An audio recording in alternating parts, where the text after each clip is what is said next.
Hello,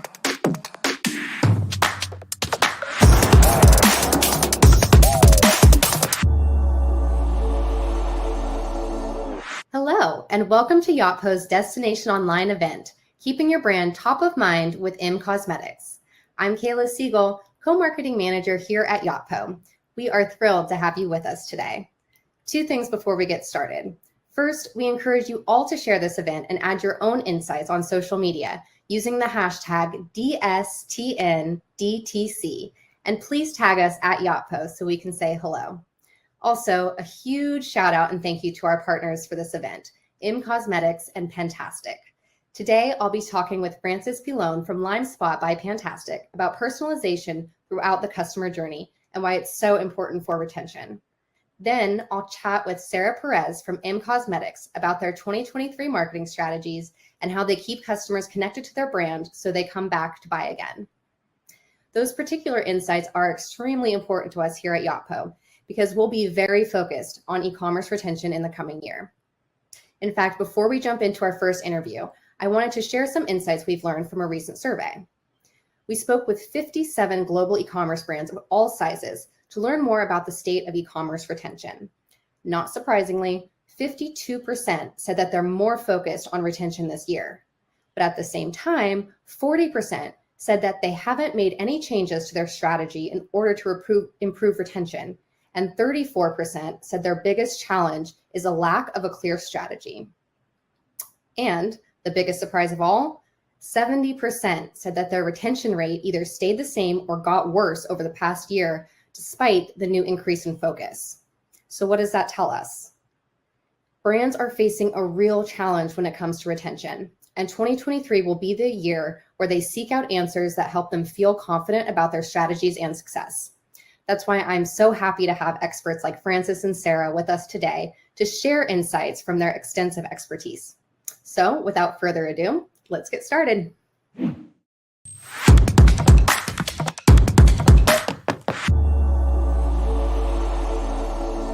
With me for our first session today is Francis Pilon, Director of Sales at Pantastic. Francis, thank you so much for joining us today. Hey, it's my pleasure to be here. So we're going to talk today about personalization and how brands can incorporate this into the entire customer journey. But before we jump in, why don't you tell us a little bit about yourself and what you do at LimeSpot by Pantastic? Yeah, well, thanks again. So I have maybe one of the best jobs there is in e-commerce, and essentially trying to find solutions to some of the problem or opportunities that independent merchants see. And one of the great things to do this at Pantastic is that we have a suite of products that are really focused around driving AOV and conversions and repeat purchase and increasing revenue. So it's really easy to tie this back to some of the priorities that merchants have. More specific to personalization, one of the apps that we have is called LimeSpot, which has been in the market for over 10 years, which allows a merchant to, from small things such as upsell, cross-sell in the cards, all the way to being able to create differentiated customer journeys to personalize at the granular level so that their shoppers can be more successful, but they also can be more successful as merchants. That's amazing. Now, getting into personalization, high level, why is personalization throughout the customer journey so important, and how does it impact the bottom line? Yeah, I was recently doing a bunch of mini audits for some of the prospective customers that we have, and there's a lot of gaps that I'm seeing. So even presenting, for example, in product recommendations that are maybe native, powered by other apps, products that are out of stock, or I'm looking for a women's pair of shoes and I'm being presented with a kid's hat, right? So if you're thinking about this online experience, if you move this into the brick and mortar one, it wouldn't make sense at all. So there's almost kind of like that relevancy, that ability to cater at least to some level to the needs of a merchant, of a shopper, shows how much you care to your customer. Now, if we're looking at the entire customer journey, so the idea is to create an experience that is cohesive across those touch points. And so this allows to create better, more rewarding customer journey, less friction, and so your customers are going to be happier. But also, as I mentioned at the top, there's a lot of benefit from the merchant standpoint. So all these KPIs that matters, conversion, AOV increase, all these things really come into play, and the rewards of creating this cohesive journey across touchpoints. Very well said. So obviously, when we're talking about personalization, it's going way beyond just using a customer's name in communication. So what are some of those innovative and creative ways that brands can incorporate personalization that actually drive results? I think the more innovative ways are found into what I would call advanced personalization. But it's important to kind of take a step back also, and it's easy to promote these really cool things, but we need to remember that personalization is a journey, right? So even brands who are starting in their first step, they can put upsell, cross-sell in their cart on the product page. So it is a journey to be able to achieve that kind of maturity that gets you to create those really innovative use cases. But springboarding on this, some of the things that we see that are relatively easy to do in some instances would be to hide and show different types of recommendations based on customer segments. So an example of this would be a customer that hasn't purchased for you from the brand before, or for which you don't have a lot of data point, maybe be able to propose bestsellers in a given collection, whereas somebody who has purchased from you before, or where there's been a number of sessions where you were able to infer what their intent is, then show products that they may like, right? So you're really changing the way that they're looking at the site and what you're presenting them, so it's more relevant to who they are. Another good example that we're seeing is the ability to curate a collection based on some affinity that a customer may have. So an example of this could be, I think about a jewelry store. So you may like yellow gold or white gold. And so if you're seeing, for example, two products that are white gold, and then go to the best sellers, it would be most logical to change the entire collection to display white gold as opposed to a mix of white and so that's one of the other use case that we see. And then lastly, this one is a little bit more advanced even, is using something like UTM parameters to dynamically change not only the landing page on which the shopper comes, but the entire site experience to align with what they, the ad, the content or the context of the ad in which they click. So think about this. So I'm a dog owner.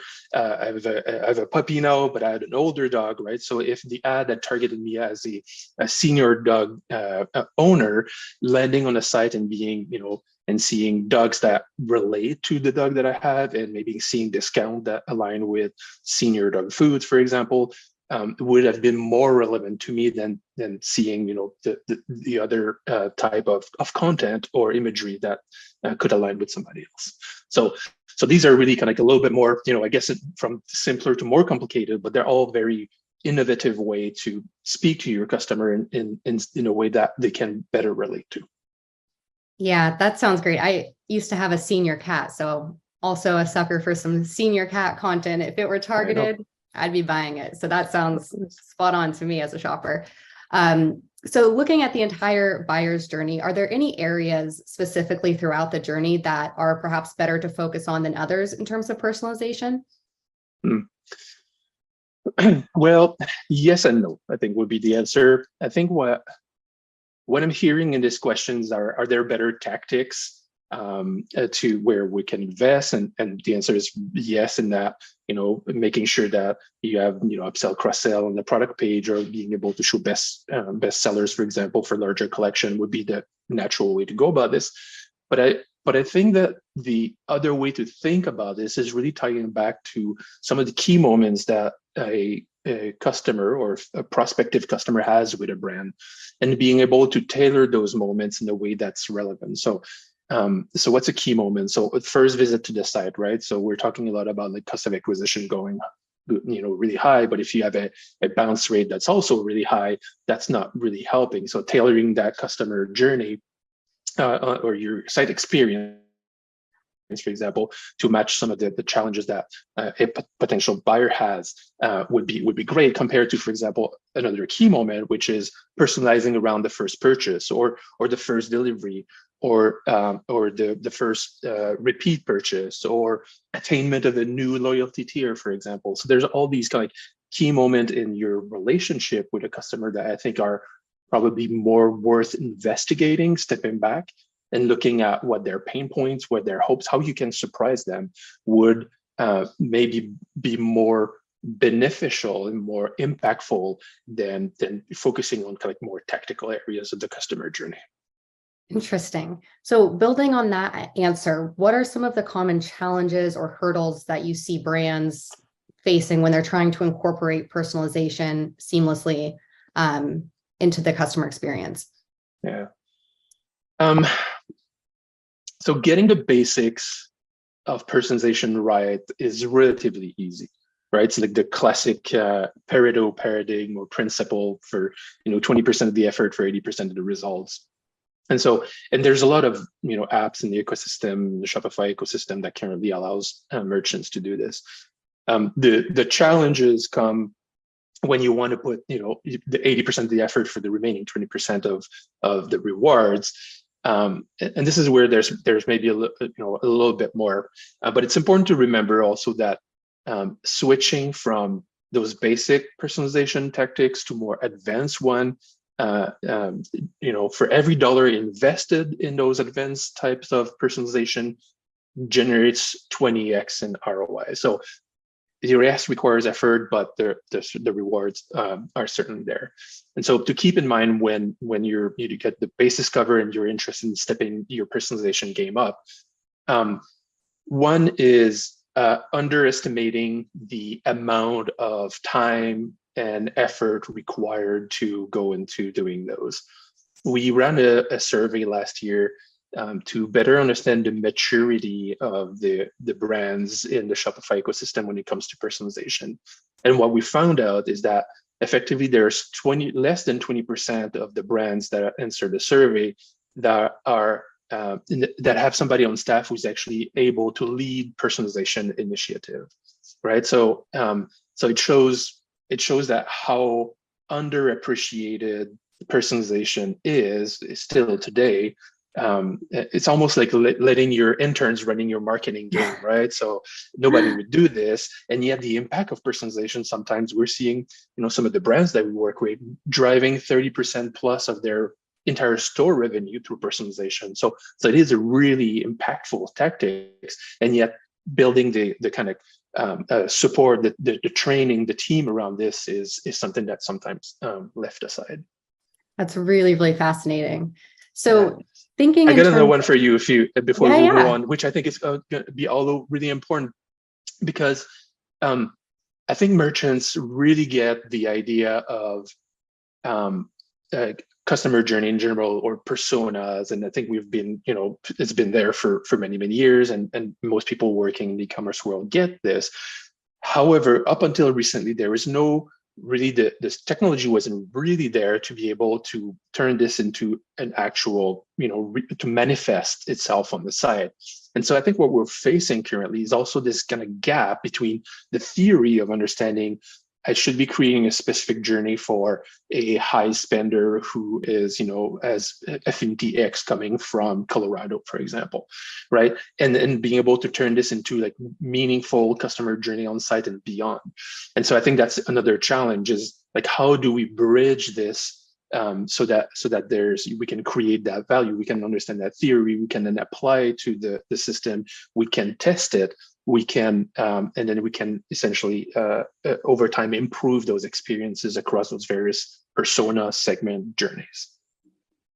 Yeah, that is really, really fascinating. And I do want to ask you a little bit about retention and brands that are really focused in retention, especially going into the economic landscape of 2023. What role does personalization play in those efforts, and how does it impact a customer's lifetime value and the likelihood that they will buy again? I'd say very much so. One of the, I think the pluses of retention is that we already have a trove of data to leverage, right? It's very different different to create a personalized experience for somebody you've never seen, but it's an entirely different game to create something personal for somebody who has bought from you or has engaged with your brand. And so it's very relevant. There's a lot of opportunities, I think, that come from this. Things such as it can be challenging for brands, for example, to sell a subscription if obviously their business model accommodates for this. However, if we're looking at those customers who have purchased a one-time product before, and the ability to upsell to a subscription model is really, really powerful, and obviously has a direct impact on the LTV. I will say also there's opportunity in creating more powerful cross-sell, for example. So often what we see is what we recommend to brands who see a potential first-time buyer is to build some trust with your brand. So making sure that they understand what return shippings are, social proof, that kind of stuff. But once you've established that relationship with a customer and they've purchased from you before, these become secondary in terms of importance. And what the opportunity that opens for you is the ability, for example, to create bundles and up a little bit the size of the cart for those customers.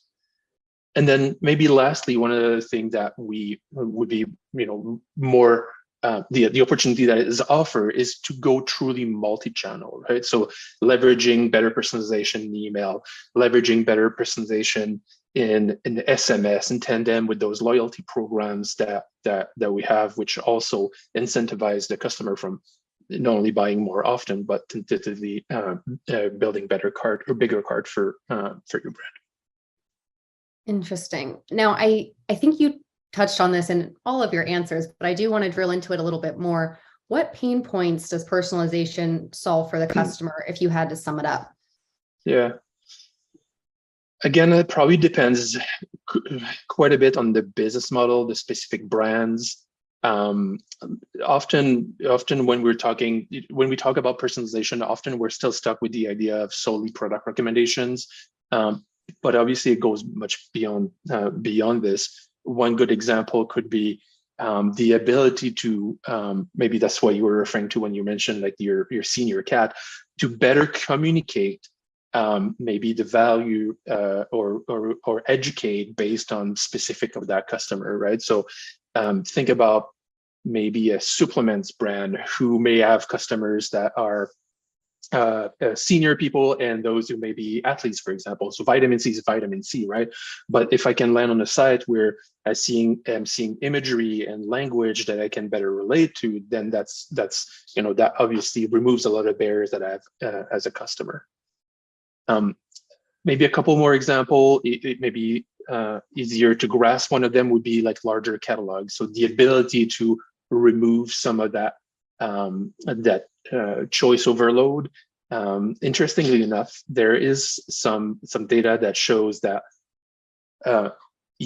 customers are more satisfied with a lower performance product if it was recommended than a higher performance product, which was picked amongst a large variety of products, right? So to be able to kind of hone down the choices tends to create lower friction, but also create a better experience for customers.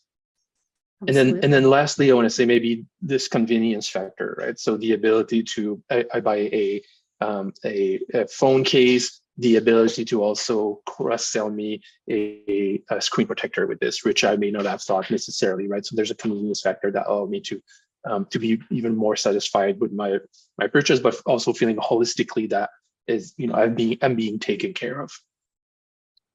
Yeah, these are all great examples, and all, as a shopper, all things that who wouldn't enjoy, Okay, last question. I want to ask, and we won't hold you to it, but want to ask, what do you think the next frontier of e-commerce personalization will look like?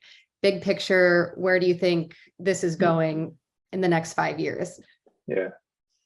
Well, 5 years is long for technology, especially e-commerce. So the next 3 years. Right. Well, if we're looking at some of the kind of current trends that kind of drive from there to project in the future, I'd say that we'll continue to see a few things. One, and it's not a small thing in the world of personalization, is that consumer asking for more privacy. Excuse me. So removing like first-party cookies, being mindful of GDPR, CCPA, all these different things. I think that we're going to also we're going to see the barriers to merchant coming online is going to continue to be lowered. It's really easy to get started almost platform these days. There's, aside the challenges that we've seen in supply chain, inventory is there. And we also see some other components to play in there. The younger generation being used to really highly personal experiences, like think about TikTok, for example, right? So, and then lastly, we'll also continue, I think, to see those really high costs for acquiring customers. So if we kind of take this into consideration as we think about the future, I'm thinking that we will see that merchant will need to create value beyond the products or even like the logistics part of their offering. So these kind of traditional differentiation approach in retail. So a specific product, pricing, promotion, unique selection, these kind of things won't work as well. And what customers will go to is an experience that is more rewarding, regardless of maybe those more traditional tactics. We'll also see, I think, better personalization based on behavior as opposed to maybe personal characteristic. So leaning a little bit more into intent rather than who that person is. An example I could give you of this: I'm a white guy living in Canada, but if what I'm shopping for my mom, who's 70-year-old, who's in Mexico, is the personalization needs to be able to take that context into consideration and being able to propose solutions, experience, and product that align with that particular goal that I have, which has nothing to do with me as a white middle-aged dude, right? So, and then lastly, I think that we'll see smarter ways to reduce or to make advantage of whatever paid media we have. So whether it's going to be, your first touch on the website to make sure that, the bounce rates are reduced, that, or that loyalty piece, which I think is going to be really, really important moving forward to make sure that those investments are sustainable for merchants. I think that we're going to see more personalization in that space as well. Really interesting. The one thing that recently has emerged for me is the realization that personalization is really a form of empathy. And as consumer demand more authentic experiences, I think that, empathy is at the base of being able to create some authentic journey. And so, if you're on the fence, for all those merchants today who are on the fence, who are not yet personalizing, I think that's an investment that will pay in the future. Absolutely. People just want to be seen, right? That's True. Such a great point. Well, Francis, I cannot thank you enough for sharing all your insights today. It's been great to hear your opinion on this topic. And this topic is going to be so important going into 2023 for merchants. So we really appreciate your time today. My pleasure. Thank you.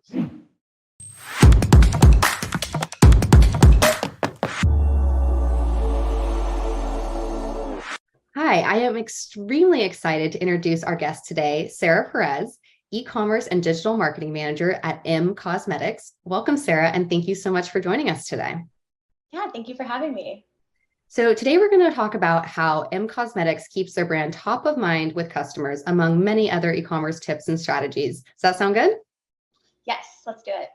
Awesome. So why don't you start by telling us about yourself and your role at M Cosmetics? Sure. My background is exclusively in digital marketing and e-commerce, and I've worked at agencies as well as for brands in-house. At M, I oversee the website experience and the customer journey, our digital advertising, SMS and loyalty, as well as our email marketing. Amazing. So tell us, what is the M Cosmetics shopper like? So the end cosmetic shopper is someone who has an aspirational but approachable relationship with makeup. So their looks range from like bold and sultry to soft and neutrally elevated. They care about well-crafted formulas and appreciate the attention to detail that we give to each of our products in the packaging and the components. I love that. So 2023 is right around the corner. What are your biggest marketing goals for the coming year? And also, what are some of the challenges you foresee in achieving those goals? Yeah, so top of mind is new user acquisition, expanding our digital footprint, and adding on some website enhancements. We have a really unique challenge of being exclusively online. So our website must be very e-commerce focused, but also serve as a storefront. Additionally, it must appeal to new and returning customers. So it's really a balance of this education and also newness with product and get the look tutorials. That's super interesting. And I'm definitely going to loop back on that. But I have to ask, we're hearing from a lot of brands that retention is a stronger focus for them going into the new year, especially as acquisition costs have grown. So how important is retention to M Cosmetics? Retention is very important. And our current mix of loyalty, SMS, and email has been very successful this year in driving that retention.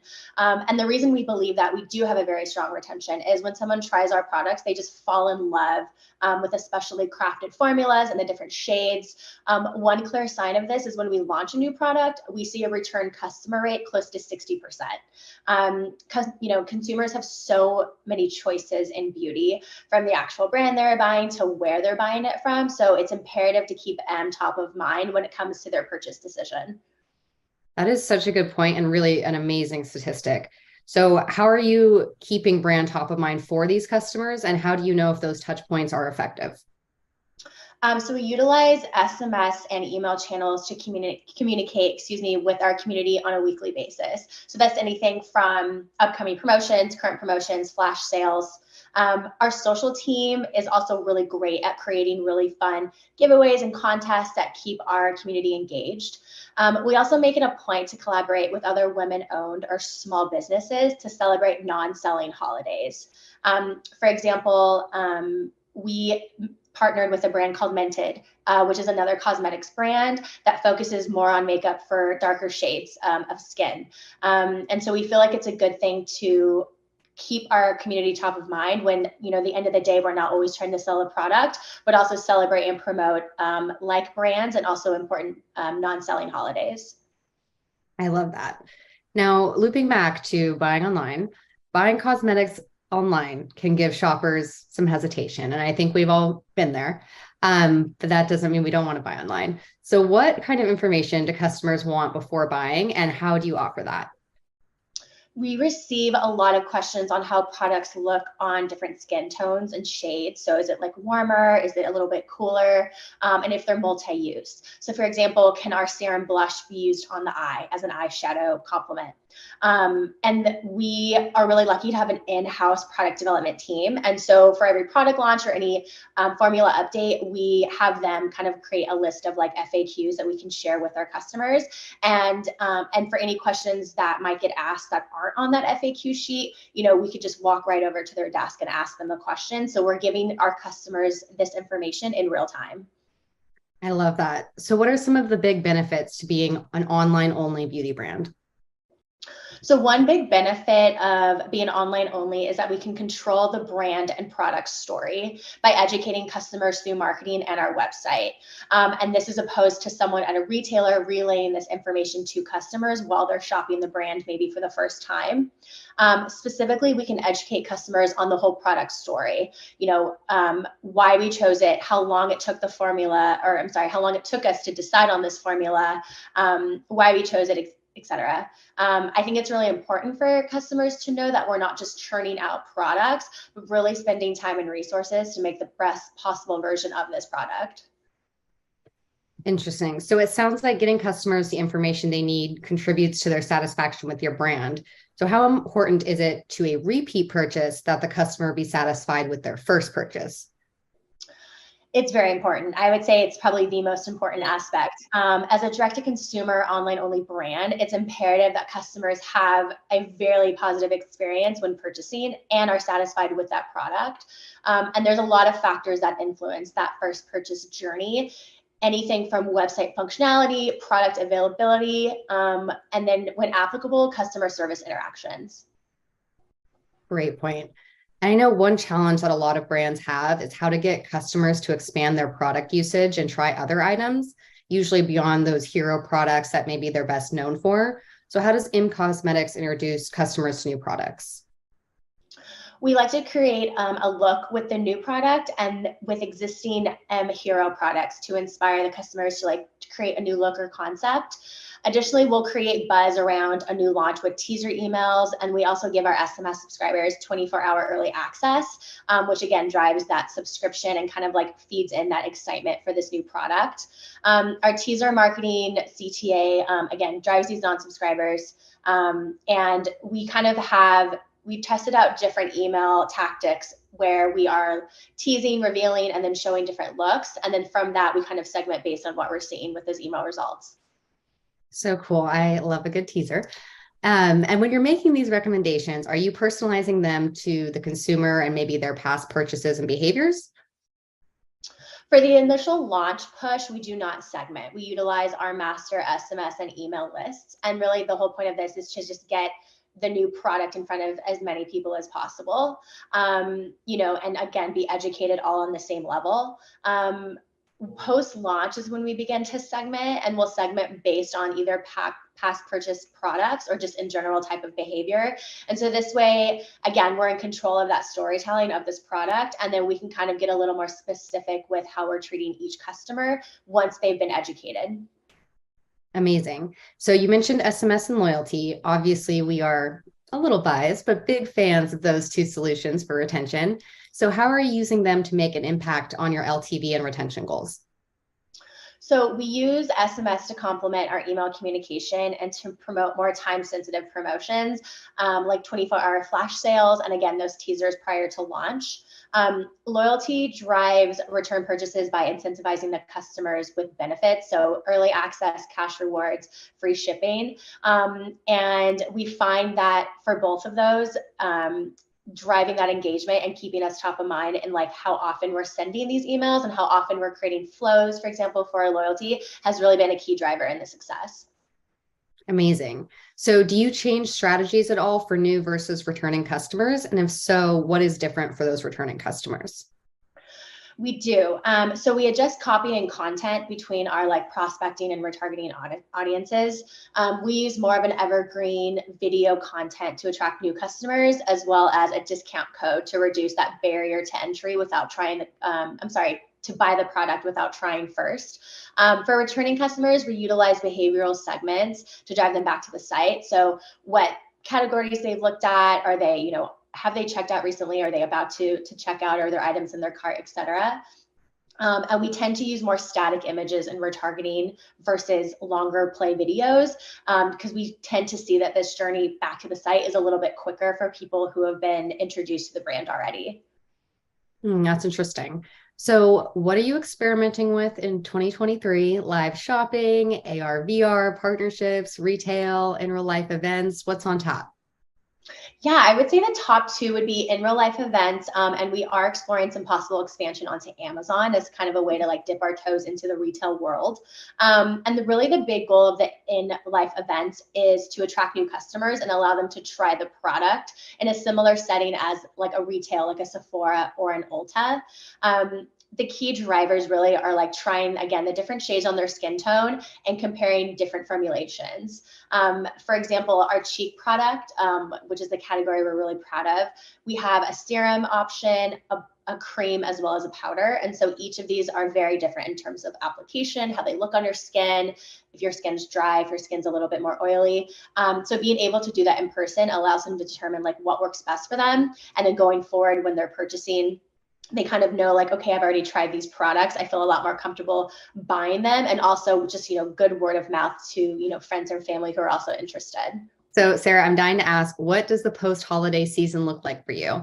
And how do you combat a potential post-holiday slump?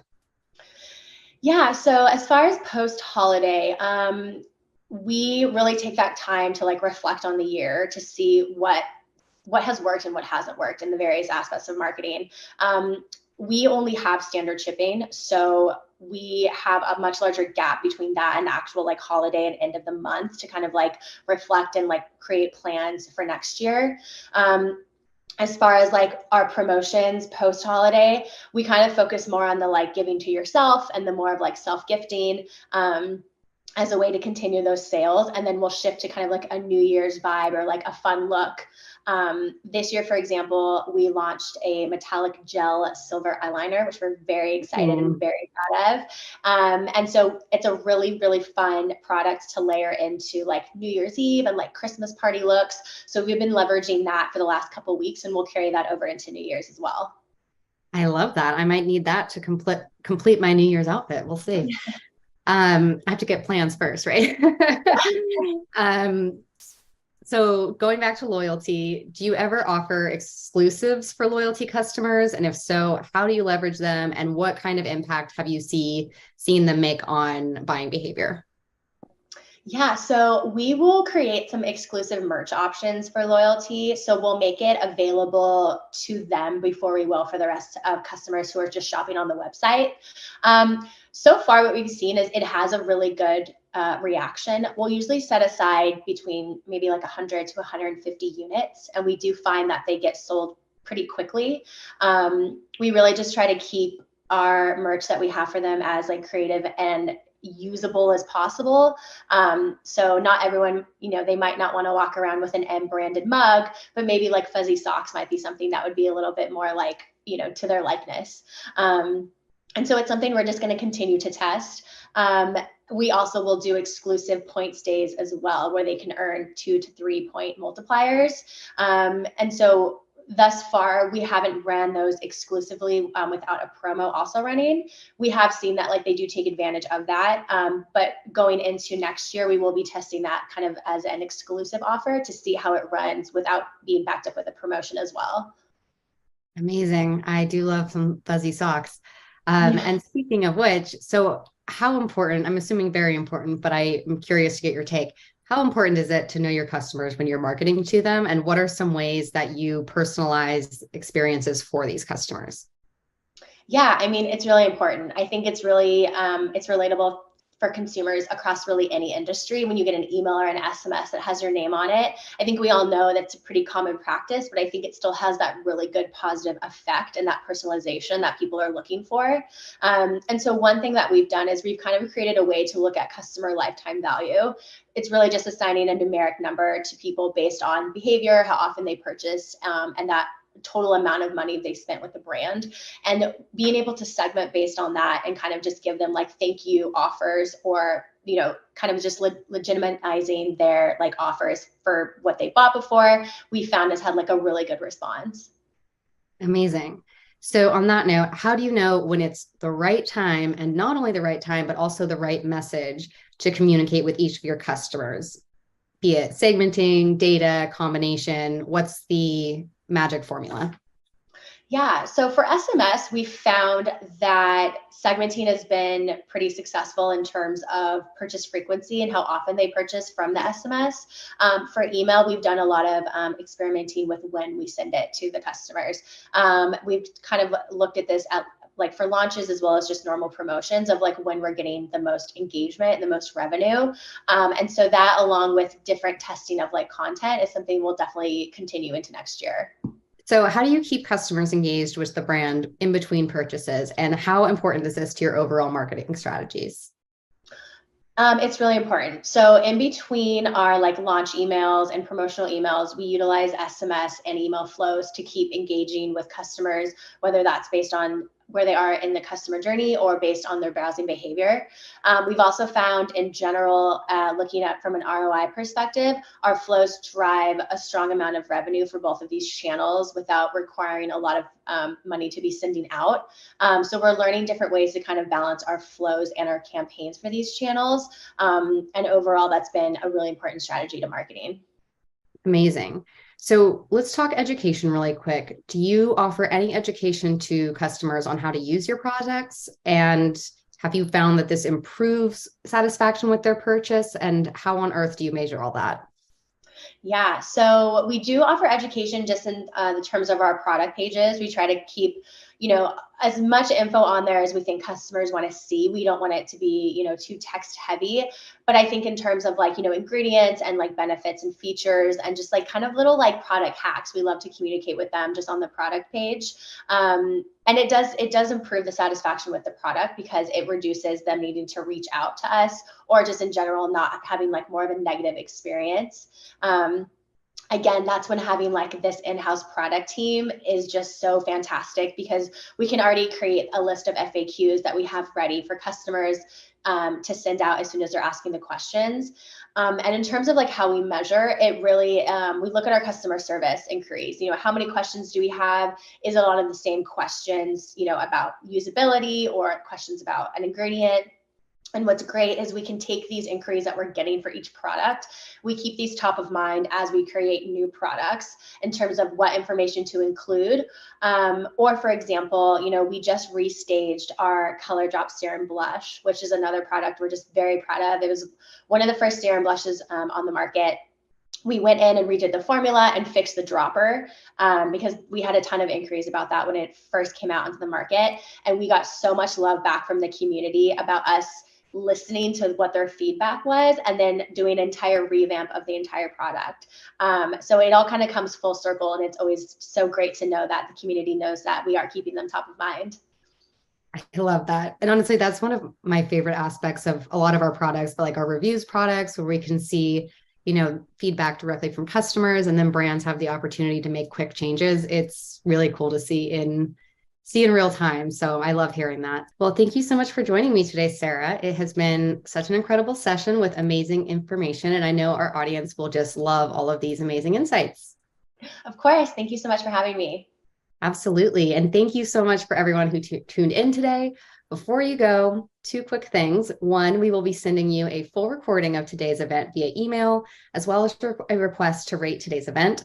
We, of course, appreciate it if you could take just a few minutes to fill it out so we can continue to bring you the best speakers and content. Secondly, we'll be announcing details, including the topic and speakers for our next event very, very soon. So make sure to stay tuned and we will see you next time. Thank you.